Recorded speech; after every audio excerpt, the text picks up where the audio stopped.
বৈষম্য বিরোধী ছাত্র আন্দোলনের ডাকা অসহযোগ আন্দোলন ও সরকারি দলের পাল্টা অবস্থান কর্মসূচিকে কেন্দ্র করে থমথমে রাজধানী। সড়কে সংকট গণপরিবহনের, এতে করে চরম ভোগান্তিতে পড়তে হয় বিভিন্ন গন্তব্যে বের হওয়া মানুষের। জাহিদুল ইসলামের তোলা ছবিতে আরও জানাচ্ছেন আরাফাত ইসলাম শুভ।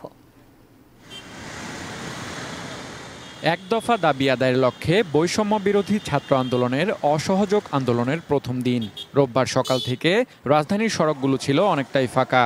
বেলা বাড়ার সাথে সাথে সড়কে বাড়তে থাকে গণপরিবহন, তবে অন্য দিনের তুলনায় অনেক কম। যাত্রী চাপ আছে, যাত্রী তো আমরা দুই এক গাড়ি দিকে আমরা 50 গাড়ি যাত্রী নিতে পারবো না, সারা রাস্তায় যাত্রী দাঁড়ায় রয়েছে। অফিস গাড়িটি চলে আসার আর কোনো গাড়ি চলে না, আইসি যে অফিস নিয়ে আইসি এটাই রিক্সা আইসি। সড়কে গণপরিবহন কম থাকায় যাত্রী চাপ বেশি।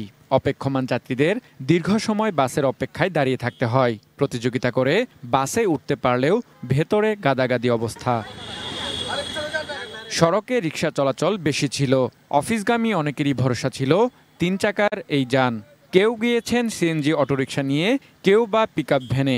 পায়ে হেঁটেই অফিসে পৌঁছান বেশি মানুষ। তবে বিকল্প বাহনে অতিরিক্ত ভাড়া আদায়ের অভিযোগ করেন যাত্রীরা।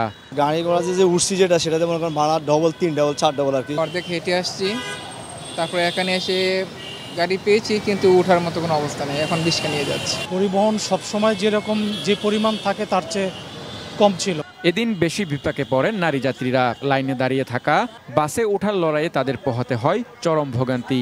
দু একটা গাড়ি অনেক জ্যাম, গাড়িতে অনেক লোকজন, ওঠা যাচ্ছে না। গাড়ি তো কম, কিভাবে উঠবো? বেশি হইলে না উঠতে পারতাম।